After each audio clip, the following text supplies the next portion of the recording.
Clima e Casa on the road, ben ritrovati in studio. Continua il nostro viaggio alla scoperta delle eccellenze che hanno messo concretamente sul campo interventi di sostenibilità ambientale attraverso le certificazioni che l'agenzia Casa Clima rilascia per questi interventi. Ci stiamo occupando in queste ultime due puntate della certificazione Welcome, che riguarda principalmente le strutture alberghiere di piccole dimensioni, bed and breakfast, affittacamere e piccoli alberghi. Ne stiamo parlando insieme ad Anna Zeri, che è la responsabile della certificazione Welcome per l'agenzia Casa Clima, che ritroviamo in studio, a cui diamo di nuovo il benvenuto. Grazie ancora per la disponibilità per essere con noi a parlare di questi argomenti. Grazie Anna. Intanto un primo commento sulla puntata precedente. Allora, i temi di questo certificato della sostenibilità ambientale vengono affrontati nel modo concreto, un viaggio che portiamo avanti. Che sensazione ha questo, vedere concretamente come gli interventi vengono realizzati? Voi tutti le portate avanti, le seguite, vederli raccontati dà comunque una buona soddisfazione, immagino. A te Anna. Beh, certo, prima di tutto buonasera a tutti. Sentire gli interventi raccontati da chi poi all'interno di quell'edificio vive o lavora, insomma, a seconda dei casi, è sempre una soddisfazione. Come abbiamo sottolineato anche nella puntata precedente, per noi l'obiettivo è raggiunto quando effettivamente chi vive quegli edifici che vengono certificati con i nostri protocolli di sostenibilità, ma anche con la certificazione standard Casa Clima, ci dice, ci comunica che insomma dentro questi edifici si vive bene. Abbiamo sentito dalla volta precedente, la scorsa puntata, il racconto di Anna e Paolo, che sono i committenti di questo bed and breakfast che si trova a Finale Ligure Ca' del Buio. Adesso entriamo in casa loro, incontreremo anche il progettista, il Paolo Lanfranconi, che ha seguito proprio dal punto di vista degli impianti e dell'intervento che è stato portato avanti in questa struttura del 400, che ha ricevuto la certificazione Welcome. La linea dunque va a Fabrizio Boitano, che continua il suo viaggio alla scoperta di queste realtà.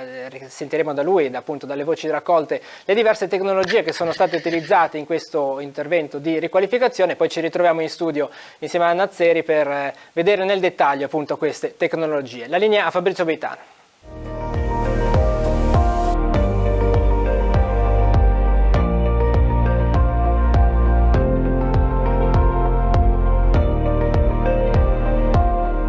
Sono qua con l'architetto Paolo Lanfranconi, che ha rappresentato un po' la storia dell'agenzia Casa Clima in Liguria e è quello che ha progettato tutta questa impiantistica. Qua si vede un po' tutto, gli accessori che servono per fare una casa, però non è che parliamo di impianti d'astronave, parliamo di impianti di una casa normale. L'unica cosa in più che ci può essere, che noi non conosciamo, è sempre la famosa VMC, ventilazione meccanica controllata. Sono convinto che te sarei soddisfatto di avere innanzitutto aperto una strada che è questa certificazione, la prima Liguria, e quindi hai dato un segnale un po' a tutto il territorio della Liguria di come si può fare gli edifici ricettivi.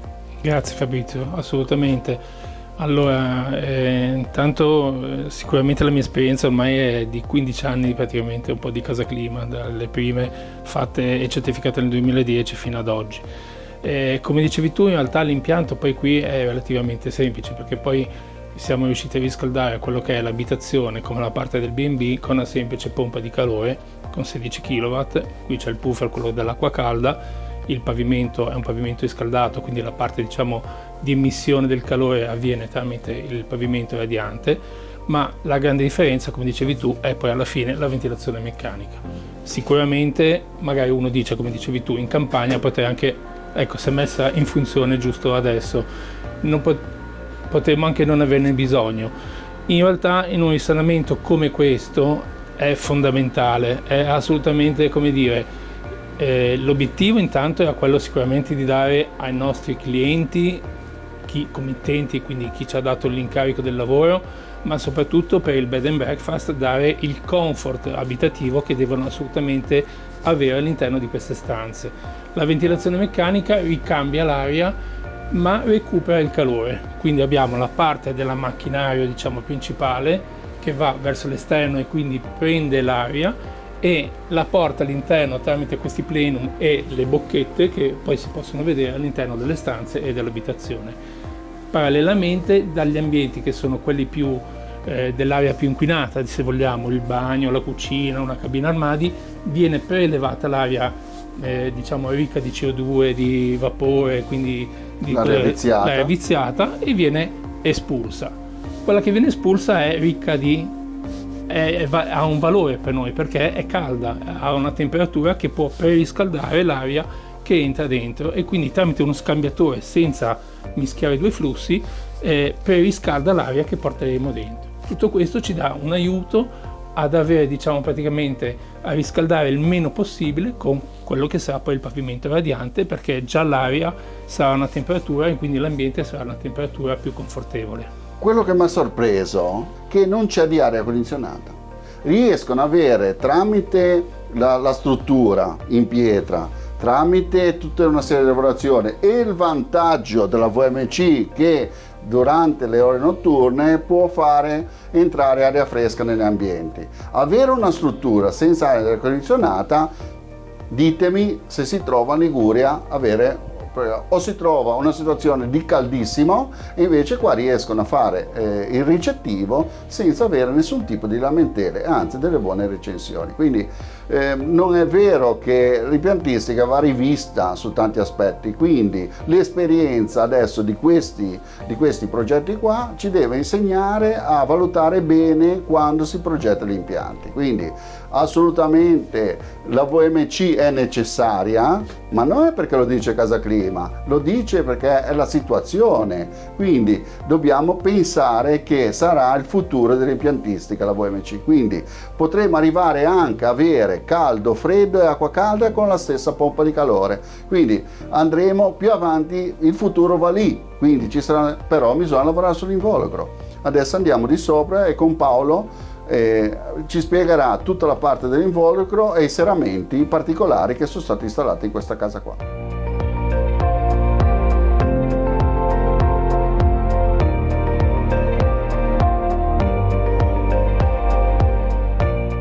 Vorrei che mi ricordassi l'età di questa casa, quindi ha passato secoli e secoli e qua ci sono vissute veramente delle famiglie in mezzo alla campagna, quindi vivevano dei sostentamenti che davano la campagna. Questo sarà un po' il futuro nostro. Sì, sono d'accordo. Uno degli elementi che senz'altro posso passare è questo, da cittadino, avendo vissuto sempre in città, che la città smorza tutta una serie di elementi di cui tu invece ti accorgi quando cominci a vivere dentro agli elementi. E quindi il caldo, il freddo, la pioggia, la nebbia, le stagioni, l'autunno, la primavera, l'estate, piove, non piove, piove troppo poco, la fonte si sta per esaurire, l'urgenza di fare qualcosa. E questo è un elemento che in città non avverti, perché in città apri il rubinetto e l'acqua scende giù. Oppure semplicemente in un condominio non ti preoccupi della raccolta della legna per far funzionare una stufa, ad esempio.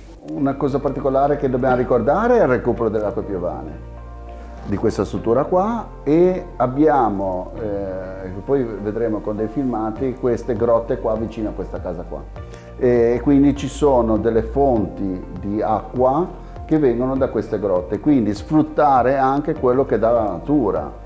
Logico, nelle sue utilità loro sono attaccati alla linea dell'acquedotto, però hanno questo surplus e questa fortuna dell'acqua, considerando tanto anche il discorso dell'impianto. Hanno addirittura un impianto di filtrazione che vorrei che mi dassi un accenno, di filtrazione delle acque grigie. Quindi importante impiantistica, perché qua essendo una zona molto appartata in mezzo alla campagna non c'era la rete fognaria, quindi hanno studiato anche questa soluzione qua che mi sembra molto importante, non inquinare eventualmente il terreno, non inquinare le falde acquifere.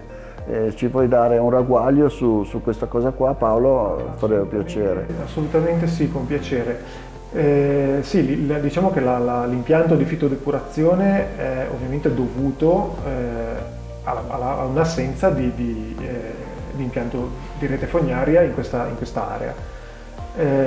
Però esiste appunto questa soluzione. Ed è una soluzione che tende a fare in modo che, soprattutto in terreni carsici come quelli dove ci troviamo qui aperti a Finale Ligure, è molto importante operare, perché effettivamente il problema può essere quello, mettendo una semplice fossa disperdente, di andare poi a intaccare le falde acquifere, che poi alimentano gli acquedotti, ovviamente finiscono nelle case di tutti quanti. Quindi noi abbiamo realizzato un impianto che prevede una linea per le acque grigie e una linea per le acque nere. La linea delle acque grigie, quindi i rubinetti, i lavabili, eccetera, finiscono dentro un degrassatore che si occupa ovviamente di separare l'acqua da tutti gli elementi detersivi, residui di cibo, tutti questi elementi, e invece una fossa IMOF che invece fa il suo mestiere in relazione all'utilizzo dei water, dei VC. Le acque così, poi diciamo, tra virgolette, trattate, finiscono poi all'interno di una grossa vasca che è stata riempita con varie granulometrie di ghiaia, che ha proprio il compito di filtrare ulteriormente l'acqua che arriva dentro questa vasca, che è stata resa impermeabile nei confronti del terreno da un particolare tessuto. Sopra questa ghiaia è stata impiantata una particolare pianta. A seconda delle profondità con cui si costruisce la vasca di fitodepurazione, lavorano piante diverse, e quindi per questa specifica fossa di fitodepurazione è stata definita una pianta specifica che fa il suo mestiere naturale, ovvero quella di assorbire l'acqua, depurarla in relazione a quella che è la sua vita, fare il suo processo di fotosintesi, e quindi di rimettere in ciclo e in circolo gli elementi, compresa l'acqua, in maniera del tutto naturale, assorbendo anche quelli che sono gli elementi, tra virgolette, sporchi dell'impianto. Vi faccio i complimenti per i dettagli che avete pensato a tutto. Dobbiamo ricordare che queste case qua nell'antichità non avevano il bagno in casa, avevano un gabinetto all'esterno, e tante volte, adesso questa sembra strana, però le feci venivano utilizzate per poi coltivare e mettere gli ortaggi. Quindi poi c'è venuto l'avvento delle concime animali, però nell'antichità c'era anche queste possibilità qua, queste situazioni qua, e non c'era niente di spaventoso era una cosa naturale.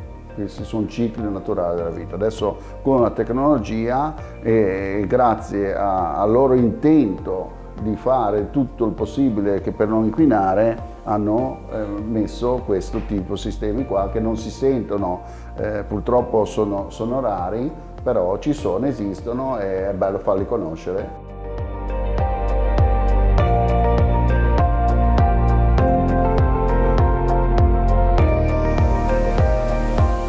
Continuiamo con la nostra descrizione di tutti i particolari dei punti cruciali che può essere una certificazione Casaclima, e adesso con l'architetto Paolo Lanfrancone andremo a affrontare la tematica dell'involucro di questo B&B e quello che concerne i serramenti, che sono due punti importanti sulla certificazione. Quindi prima abbiamo trattato tutta la parte impiantistica e adesso altri due componenti che sono strategici nella certificazione.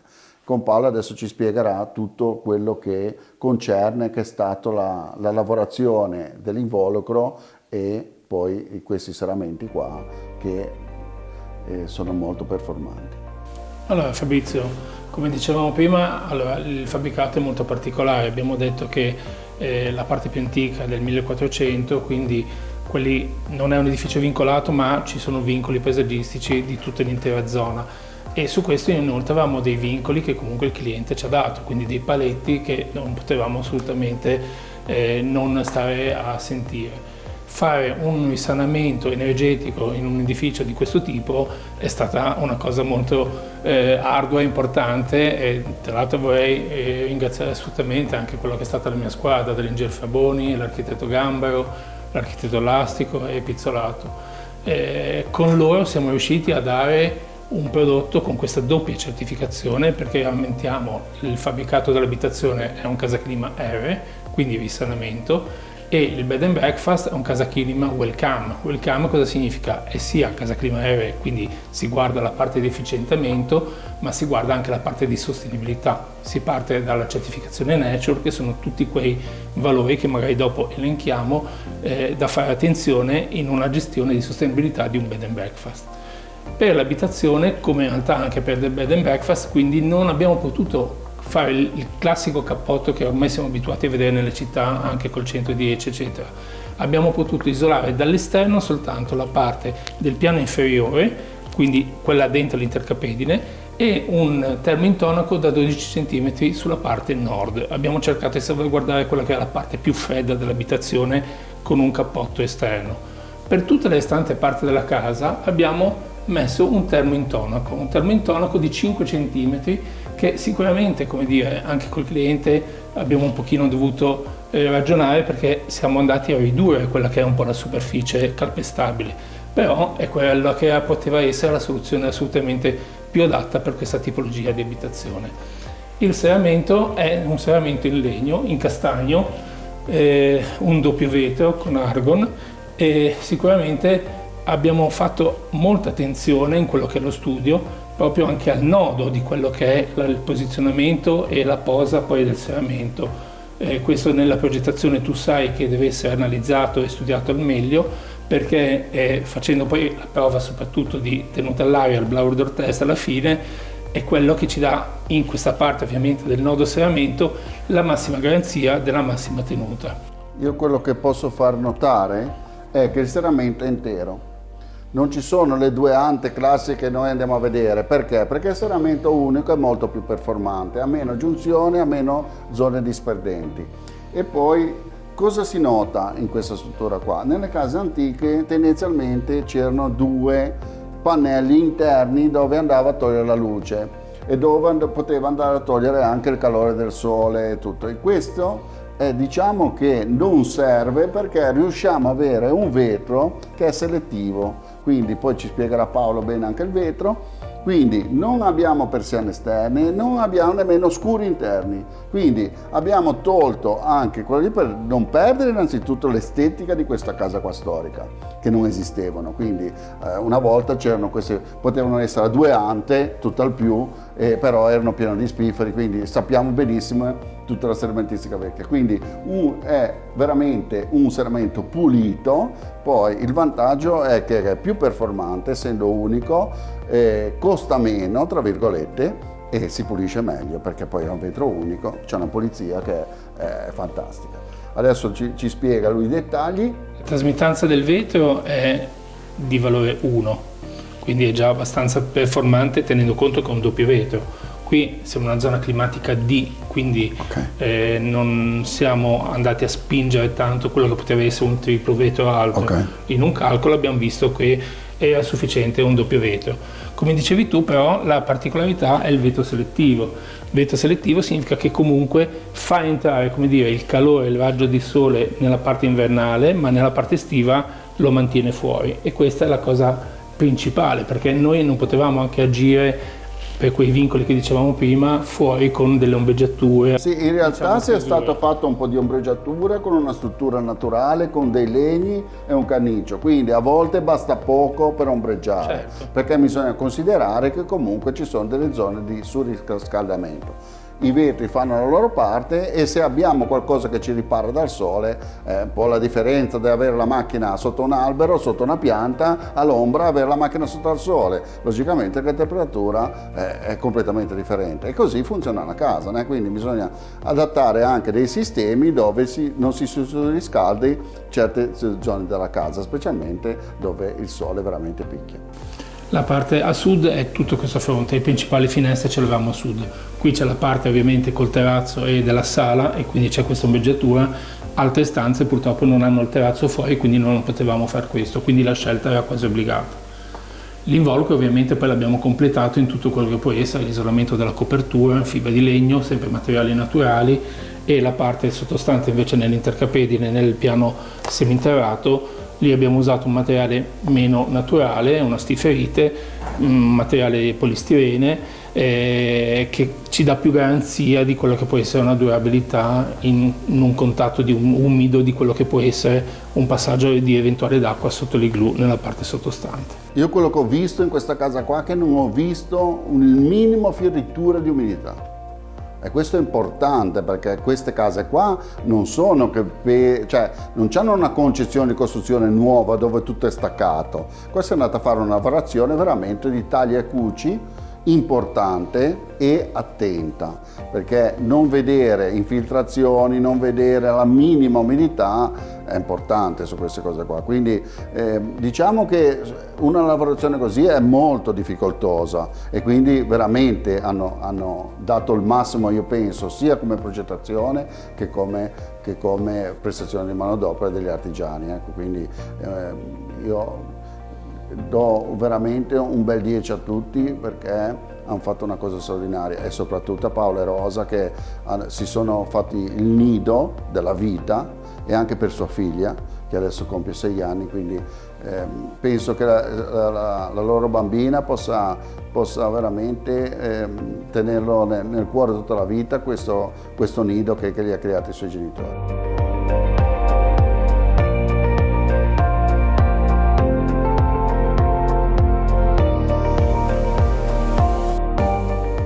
Forse non c'è età di epoche, di case, di strutture, di edifici per certificare un casa clima, perché qua adesso Paolo ci dirà la storia di questa casa qua e quindi ci sono sempre tutte le soluzioni per poter certificare e per portare una casa a risparmio energetico. Assolutamente sì. Allora, questo come avveniva in antichità, in passato ovviamente le case nascevano magari con un semplice piccolo locale o 2 locali e poi con l'andare dei decenni, con l'andare degli anni, magari la famiglia cresceva e quindi si aggiungeva una stanza oppure una stalla oppure un fienile e quindi nei secoli poi le case si sono ampliate. Tant'è vero che questo immobile Ca' del Buio in realtà guardandolo da lontano sembra quasi un piccolo borghettino. La parte più antica dell'immobile, e in questo nella datazione mi ha aiutato tantissimo il professor Murialdo del Museo Archeologico di Finale, che è venuto qui durante i lavori, ha fatto una bellissima visita, e la parte più antica, che è quella dove effettivamente ospitiamo le persone, quella del B&B, è del 1400. Quella è la prima parte dell'immobile che senz'altro è stata costruita non per fini, diciamo, per fini abitativi, è stata costruita per fini abitativi e solo in epoche successive è stata poi trasformata in stalla e fienile. Mi è stato detto questo perché a tutti gli effetti la tecnica costruttiva con cui la pietra è stata tagliata, con cui soprattutto le parti angolari sono state costruite, fanno datare la casa in quel periodo lì.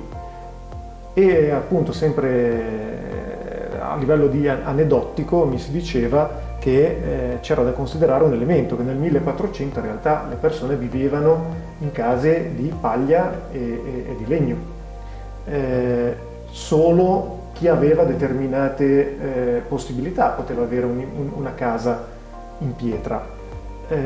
Probabilmente però questa non era una casa signorile, anzi senz'altro non lo era, ma probabilmente legata più a qualcheduno che si occupava di commerci. Tant'è vero che qui vicino alla casa c'è una strada, un'antica strada che si chiama Strada Beretta, che collegava Finale Ligure con la Lombardia e quindi poi con la pianura padana e i regni della Mitteleuropa. E qui quindi avvenivano molti commerci. C'erano queste vie mulattiere che erano strategiche per il commercio. Adesso noi abbiamo le strade, siamo abituati a autostrade e tutto, però esistevano queste vie mulattiere che erano veramente delle vie di commercio e di trasporto con animali e quant'altro. Il portico poi invece è del 1600, così come un altro pezzo. Quello che mi hai fatto vedere del portico, la pietra col fossile dentro, quindi questo è un altro bello esempio di questa struttura qua. E ti dice anche come effettivamente a suo tempo l'opera dell'uomo a tutti gli effetti, utilizzando gli elementi di natura, plasmasse il territorio, costruendo quindi un paesaggio, ma in maniera assolutamente armonica con il paesaggio. E questo è uno dei motivi per cui alle 3 stanze del bed and breakfast abbiamo voluto dare 3 specifici nomi, che sono quelli gli elementi che costituiscono la casa. Quindi noi abbiamo la camera legno, la camera ferro e la camera pietra, che sono quegli elementi che in qualche maniera la natura e in parte ovviamente la trasformazione dell'uomo hanno consentito a questo immobile di esistere.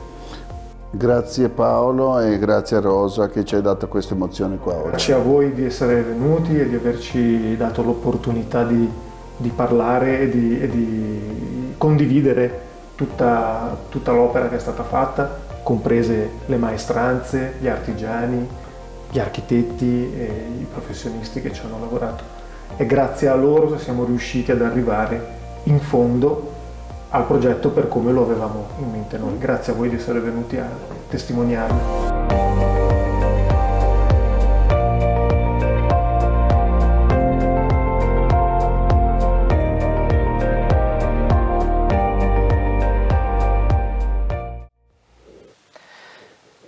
Abbiamo sentito, eccoci di nuovo in studio, il racconto. Ringraziamo ancora una volta Paolo e Rosa per l'ospitalità che hanno dato a Fabrizio e hanno avuto modo di farci raccontare l'intervento che è stato realizzato. Dunque Anna, abbiamo visto le diverse tecnologie realizzate in questo intervento di recupero che ha ricevuto la certificazione Welcome, tanti aspetti diversi di un unico progetto che è quello della certificazione. Prima di andare a vedere i singoli punti, riassumiamo brevemente la certificazione, cosa prevede e perché è importante ottenerla.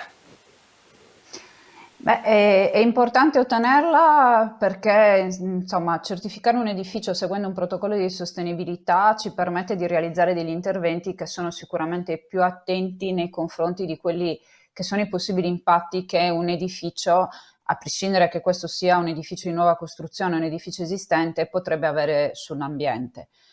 Questo, diciamo, se facciamo un ragionamento di più alto spessore. Da un punto di vista meramente economico, ma obiettivamente anche questo aspetto ricopre una notevole importanza, poter caratterizzare, poter affermare che il proprio edificio è stato realizzato seguendo un protocollo di sostenibilità e quindi con una maggiore attenzione verso aspetti che possono essere legati alla tutela dell'acqua, al comfort indoor per gli utenti, piuttosto che a una gestione sostenibile della struttura durante la sua vita utile, ci permette anche come committenti, come gestori della struttura, di acquisire una diversa posizione sul mercato. Abbiamo sottolineato durante l'altra puntata che gli aspetti legati alla sostenibilità degli edifici stanno diventando, o meglio delle strutture ricettive, stanno diventando una qualità sempre più importante per tutti i turisti che devono scegliere dove andare a trascorrere le proprie vacanze, e quindi sicuramente da questo punto di vista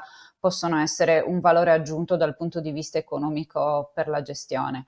Senza dimenticare che ovviamente una struttura più efficiente dal punto di vista energetico o comunque più sostenibile consente sicuramente di consumare meno energia e quindi anche questo diventa un vantaggio da un punto di vista economico. Dunque andiamo ad analizzare i diversi punti. Uno è quello che stiamo vedendo anche in grafica, la cosiddetta coibentazione. In questo caso era una struttura del 400, non si poteva fare un cappotto esterno, si è optati per un isolamento interno. Ha efficacia comunque questo? Che metodologie vengono utilizzate appunto per quando si compie questa scelta? Allora, a prescindere che l'isolamento venga posizionato sulla faccia esterna o interna delle strutture che delimitano e che definiscono l'involucro del nostro edificio, comunque la sua efficacia nel limitare quelle che sono le dispersioni di calore verso l'esterno non cambia. È ovvio che realizzare un isolamento dall'interno è, diciamo, un processo un po' più complesso rispetto a quello di mettere in opera un cappotto esterno. Quelli che sono i punti critici della struttura, i cosiddetti ponti termici, devono essere studiati con molta più attenzione e anche dal punto di vista realizzativo è sicuramente necessario avere un occhio di riguardo. Un'altra caratteristica che differenzia l'utilizzo dell'isolamento interno rispetto al cappotto esterno è legata anche alle tipologie di materiali. Mentre per la realizzazione del cappotto esterno diciamo che non v'è differenza da un punto di vista della prestazione se si utilizzano materiali di origine naturale o materiali di origine sintetica, quando si va a realizzare un isolamento dall'interno è generalmente preferibile utilizzare materiali di origine naturale. E comunque ovviamente non è possibile cedere quegli spessori, sia perché si andrebbe a ridurre quella che è la superficie utile dell'edificio e non è detto che per tutti sia possibile, sia per non determinare altri problemi legati alla gestione della condensa e dell'umidità interstiziale. Problemi che comunque possono essere sicuramente risolti attraverso diciamo, delle verifiche, dei calcoli che possono essere effettuati in sede di progetto e che ovviamente vengono richiesti qualora l'edificio venga certificato con uno dei nostri protocolli di sostenibilità, e grazie ovviamente ad una scelta oculata dei materiali da installare. Nel caso del Cadelbuio, come ha sottolineato lo stesso progettista anche nell'articolo sulla struttura che potete trovare nella nostra rivista Casa Clima a 2 gradi, per realizzare l'isolamento interno delle pareti che vanno a delimitare, diciamo, gli ambienti riscaldati, sono stati utilizzati dei materiali di origine naturale, prevalentemente dei pannelli in fibra di legno, mentre le porzioni di muratura che andavano a contatto diretto col terreno sono state isolate dall'esterno in questo caso e con materiali di origine sintetica che ovviamente si caratterizzano per una maggiore resistenza a quella che potrebbe essere la presenza all'interno del terreno di acqua di falda o comunque di condizioni, diciamo, più pressanti o più difficili rispetto a quelle che abbiamo invece se consideriamo la struttura che va al di là del contatto col terreno.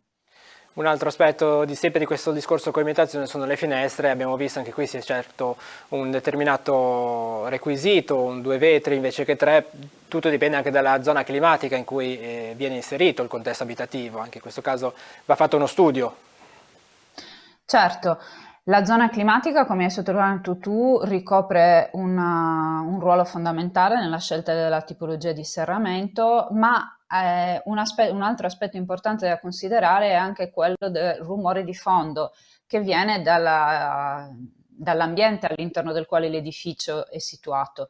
Nel caso del bed and breakfast Cadelbuio, come abbiamo visto grazie ai filmati, l'edificio è inserito in un ambiente totalmente naturale dove obiettivamente il rumore di fondo è molto molto molto debole.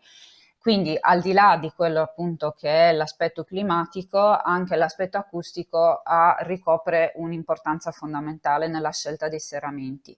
Trattandosi poi di un edificio esistente, la posa in opera ovviamente, così come abbiamo sottolineato per l'isolamento, è particolarmente importante, va eseguita con cura e con attenzione del dettaglio e soprattutto va poi testata attraverso l'utilizzo del test di tenuta all'aria, del cosiddetto blower door test, che ci consente di capire se effettivamente l'infisso piuttosto che tutte le connessioni che riguardano e che interessano l'involucro della nostra struttura sono state effettuate e realizzate nel modo corretto. Una volta che noi chiudiamo l'involucro, l'aria all'interno va trattata in qualche modo e in questo caso entra in gioco la VMC, abbiamo visto la ventilazione meccanica controllata. Anche in questo caso velocemente, ovviamente non abbiamo lo spazio e il tempo per farlo, ma perché è importante questa tecnologia, in cosa consiste, appunto l'intervento come viene realizzato? Allora, la ventilazione meccanica controllata ci può fornire un aiuto da diversi punti di vista. Da un punto di vista termico ci può aiutare a ridurre quelle che sono le perdite per ventilazione. Ovviamente ogni qualvolta noi apriamo una porta o una finestra, diciamo disperdiamo un po' di calore verso l'esterno. La possibilità di avere una macchina che fa questo lavoro al posto nostro senza necessariamente dover disperdere nell'ambiente gran parte del calore o del fresco che abbiamo costruito all'interno della nostra casa, ci può aiutare a migliorare quella che è la performance energetica dell'immobile. Da un punto di vista invece della qualità dell'aria indoor, un impianto di ventilazione meccanica controllata ci consente anche di filtrare eventuali componenti inquinanti che sono presenti nell'aria all'esterno del nostro edificio e che ovviamente entrerebbero nella nostra casa, nel nostro bed and breakfast, come nel caso specifico che stiamo analizzando, al momento dell'apertura delle finestre. Bisogna anche sfatare un mito, installare un impianto di ventilazione meccanica controllata non significa che da quel momento in poi non potremo più aprire le finestre, ma semplicemente che questo strumento, questo macchinario potrà darci una mano d'aiuto in specifiche condizioni climatiche o nei momenti in cui non vogliamo aprire le finestre per comunque avere e garantire all'interno della nostra casa e degli spazi confinati un'idonea qualità dell'aria indoor. Anche sull'umidità presente nell'ambiente, anche in questo caso il discorso ponti termici eventualmente presenti viene a togliere l'umidità all'interno dell'abitazione e evitare che si formi la muffa. Esattamente, e proprio per tener conto di questa capacità, diciamo, che caratterizza gli impianti di ventilazione meccanica controllata, le nostre linee guida sono più morbide, diciamo, nella verifica di quelle che sono le condizioni che devono essere garantite perché un ponte termico possa essere considerato un influente all'interno del calcolo energetico qualora nell'edificio venga installato un impianto di ventilazione meccanica controllata, perché questo ci consente di gestire in maniera precisa e non affidandoci semplicemente all'attività dell'occupante, quelle che sono le condizioni appunto dell'umidità dell'aria all'interno della nostra casa piuttosto che della temperatura sempre dell'aria. Io chiuderei questa panoramica di diverse tecnologie, dell'impiantistica che è stata realizzata, in questo caso nel bed and breakfast, ma comunque essendo su scala simile a quella di un'abitazione, sono interventi che vengono anche realizzati all'interno delle abitazioni, per cui stiamo affrontando il tema anche pensando a questo aspetto. C'è quello del recupero delle acque, in questo caso acque piovane, e la separazione proprio dei flussi all'interno dell'abitazione. Come si è lavorato in questo caso? Come abbiamo visto dei filmati, come abbiamo già ricordato poco fa, la struttura è inserita in un ambiente con una forte naturalità. Quindi al di là del fatto che il nostro protocollo di sostenibilità cerca di incentivare tutte quelle pratiche che tutelano la risorsa idrica e che ne evitano quanto più possibile lo spreco, diciamo che l'idea di recuperare l'acqua piovana per altri usi è venuta quasi naturale anche ai committenti e al progettista. In questo caso è possibile, attraverso diversi sistemi che possono essere dei serbatoi per l'acqua piovana piuttosto che dei pozzi perdenti, riuscire a non sprecare appunto questa importante risorsa e reimetterla all'interno di quello che è il ciclo naturale della risorsa idrica, in modo tale da consentirle, diciamo, di ritornare alla terra da un certo punto di vista. Sempre per cercare di ridurre lo spreco d'acqua, lo spreco della risorsa idrica, il protocollo prevede anche l'installazione di apparecchiature idrauliche che si caratterizzano per un'elevata efficienza in funzione dei litri al minuto erogati. Oggi è possibile scegliere apparecchiature, diciamo, che pongono maggiore attenzione, apparecchiature idrauliche che pongono maggiore attenzione su questi aspetti, anche attraverso un sistema di certificazione promosso dalla stessa Unione Europea. Infine, ovviamente, trattandosi sempre, come abbiamo appena detto, di un edificio inserito in un contesto ad alta naturalità, la possibilità di recuperare le acque reflue separando tra quelle che sono definite, tra quelle che vengono definite come acque bianche e acque grigie a seconda dell'utilizzo che ne è stato fatto all'interno dell'abitazione, e quindi poi sottoporle ad un adeguato filtraggio in modo tale da poterle o riutilizzare o comunque reimmettere nel terreno senza generare problemi di inquinamento, ci permette un po', diciamo, di chiudere il cerchio e di realizzare un edificio all'interno del quale l'acqua è trattata con il dovuto riguardo. Ecco, grazie Anna. Innanzitutto poi sono da sottolineare che sono diversi, anche li abbiamo trattati solo alcuni, sono 8 i punti che comunque fanno da vademecum per la certificazione Welcome, e li vediamo anche in grafica. Tutti questi si trovano anche sul sito dell'agenzia Casa Clima. Per chi volesse iniziare questo cammino, ci salutiamo così, i punti di riferimento siete voi dell'agenzia, dove vi troviamo, c'è un sito internet, ecco, diamo anche la possibilità a chi ci ha seguito e ha deciso di iniziare questo cammino, o comunque di valutare se iniziare questo cammino, come può fare. Ovviamente l'agenzia ha un proprio sito web, oggigiorno sarebbe impensabile poter vivere senza. Quindi all'interno del nostro sito è possibile trovare tutte le informazioni necessarie per poter intraprendere il percorso di certificazione con i nostri protocolli di sostenibilità.